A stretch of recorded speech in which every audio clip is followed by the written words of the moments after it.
Assalamualaikum warahmatullahi wabarakatuh. Anak-anak, materi kedua kali ini adalah kita membahas tentang materi sholat.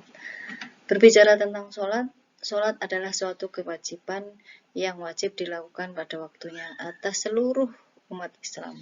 Di seluruh Islam itu harus melakukan perintah sholat ini. Ada sebuah hadis yang dikeluarkan oleh Imam Hakim, beliau dari Ibnu Umar radhiyallahu anhuma, qala Rasulullah sallallahu alaihi wasallam, awwalu ma iftaradha Allahu ala ummati as-salatul khamsi.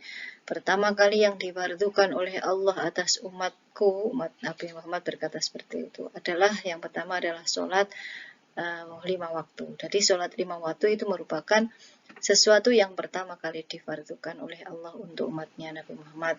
Yang kedua adalah wa awwalu ma yarfa'u min a'malihim as-shalawatul khamsu. Adapun sesuatu yang pertama kali diangkat dari amal-amalnya umat Nabi Muhammad itu adalah sholat 5 waktu. Jadi perlu diketahui, awal pertama kali perintah difardukannya sesuatu adalah sholat, sesuatu yang diangkat dari amal seseorang adalah sholat. Kemudian yang ketiga adalah wa awwalu ma yas'aluna a'malihim, amal yang pertama akan ditanyakan di alam kubur itu adalah sholatul khamsi.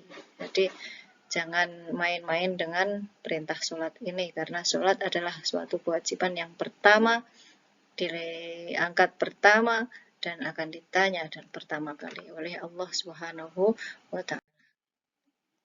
Ada sebuah hadis yang mengatakan, wal muslimun an Jabirin, hadis ini dari Imam Muslim, beliau dari Ibnu Jabir, bahwasanya mathalus sholawatil khamsu, diibaratkan, diperumpamakan sholat 5 waktu itu kamathali nahri jarin, seperti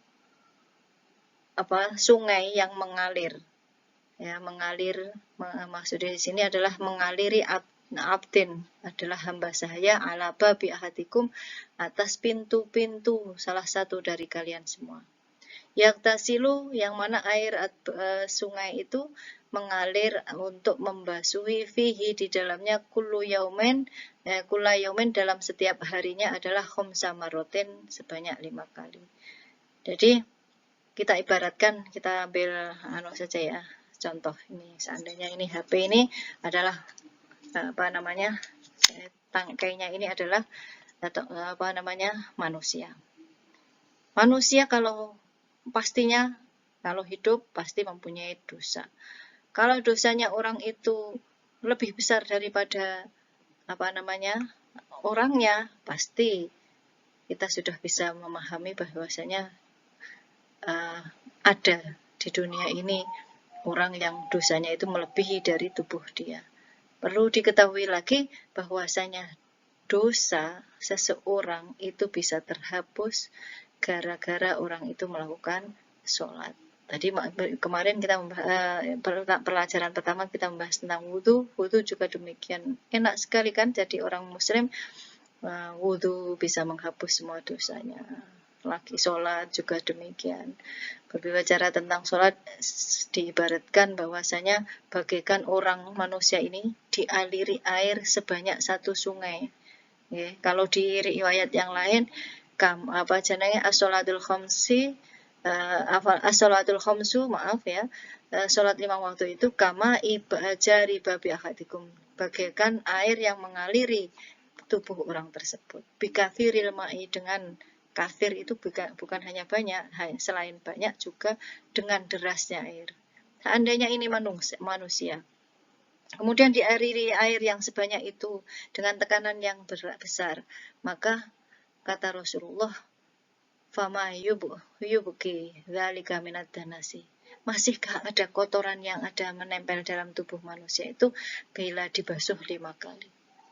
Paham? Tadi diibaratkan Bu Ulfa bahwasanya seandainya ini manusia disemprot dengan menggunakan tekanan air yang sangat banter, santer nek cara bahasa Indonesia ya, dengan melebihi pemadam kebakaran, maka kotoran itu akan menghilang dengan sendirinya tanpa digosok-gosok dengan tangan seseorang, dengan tekanan saja, seret seperti ini.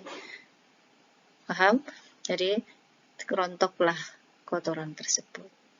Masa kita tidak akan mau menjalankan perintah sholat itu, padahal kita tahu bahwasanya dalam hadis lain disebutkan bahwasanya manusia muslim yang melakukan sholat baru takbiratul ihram saja itu sudah diangkat dosanya oleh Allah Subhanahu wa taala.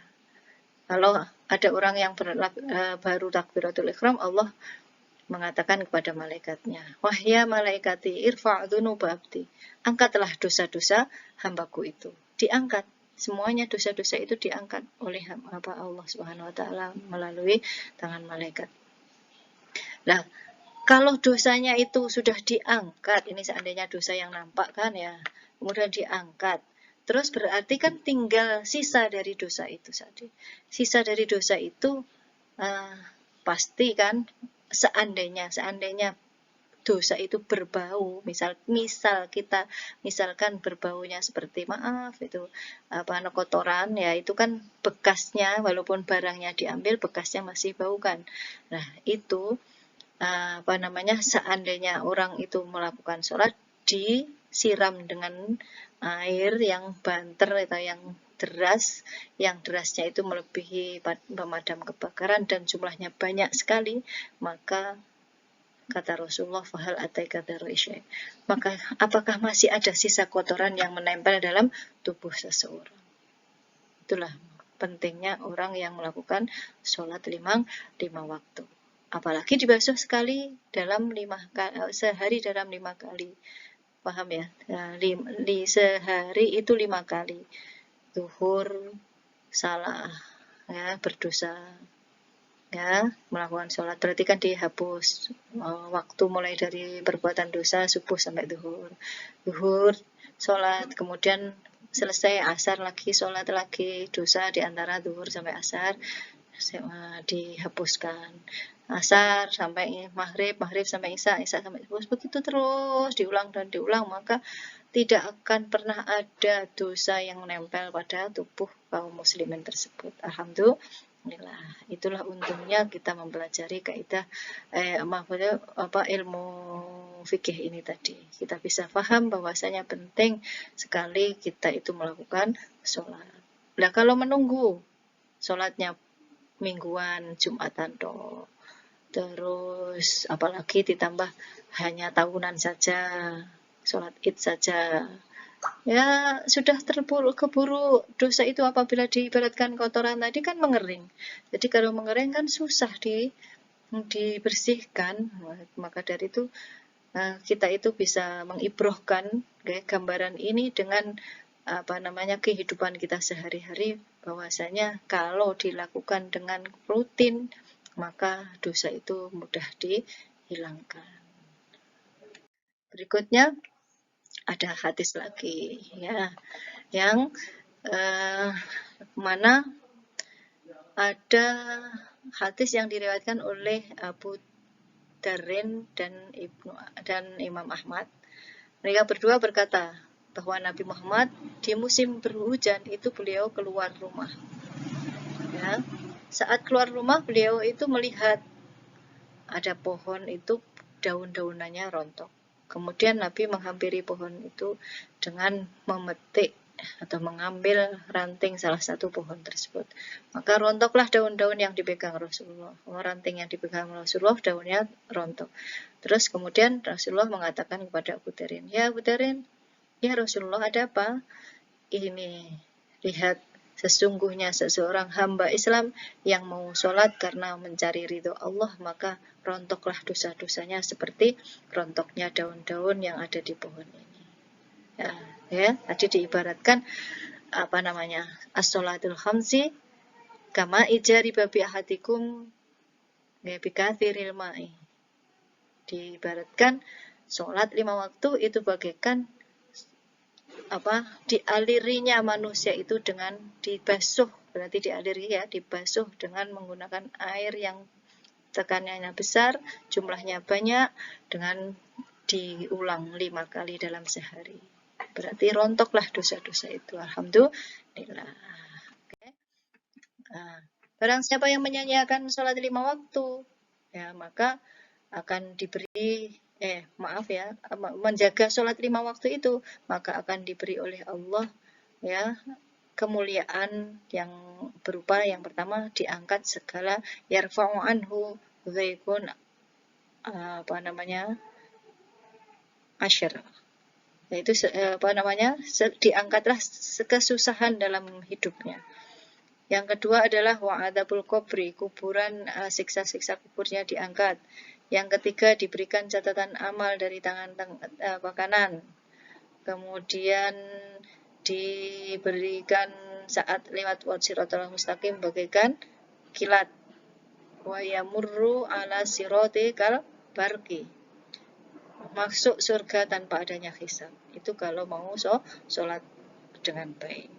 Maka dari itu jangan sampai umat Islam mengaku Islam tapi tidak menjalankan sholat. Karena sholat adalah penghapus dosa manusia yang mempunyai dosa. Pasti kan manusia punya dosa kan, berarti kan juga harus kita melaksanakan perintah Allah yang berupa sholat.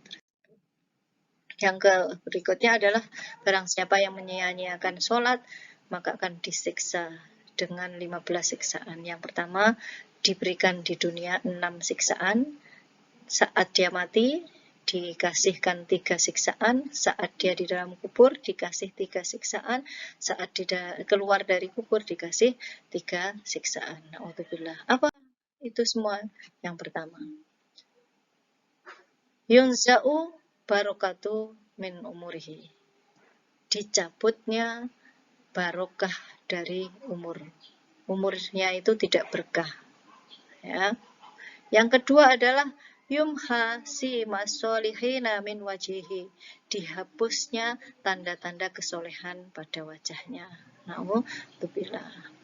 Yang ketiga adalah kullu amalin ya'maluhu la ya'juruhu Allahu alaihi, semua amalnya itu berupa amal yang sia-sia, tidak diberi pahala oleh Allah Subhanahu wa ta'ala. Yang keempat adalah la yurfa'u lahu du'a'u ila sama, doa-doanya tidak diangkat di langit.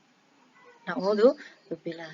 Yang kelima, semua makhluk di dunia ini akan menyepelekan dia, dihina oleh dia, disepelekan, orang salah terasa dia dan lain sebagainya. Yang keenam adalah tidak mendapatkan bagian sama sekali dari doanya orang soleh. Seandainya orang soleh itu berdoa maka tidak ikut walaupun jami'ul muslimin, tapi gak sholat ya berarti yang disebut muslimat itu adalah orang yang tunduk aturan Allah, yaitu menjalankan perintah sholat. Kok gak tahu sholat ya berarti laisalahu hatun fi du'ai soleh, tidak mendapatkan aliran doa dari orang yang soleh. Na'udzubillah, itu hukuman kalau di dunia. Yang ketiga, saat dia itu sakaratul maut, diberi 3 hukuman. Yaitu yang pertama adalah mati dalam keadaan hina. Yang kedua mati dalam keadaan lapar.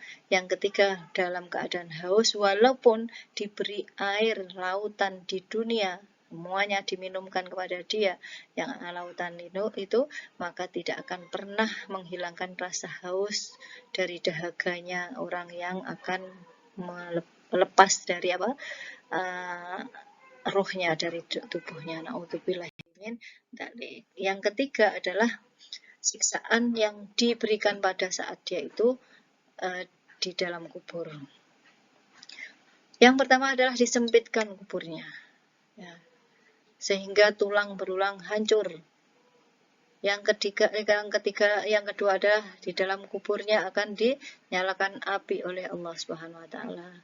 Yang ketiga ada ular yang bernama Suja'al Aqra ya, yang akan datang menghampiri dia untuk bagi orang-orang yang tidak sholat itu tadi.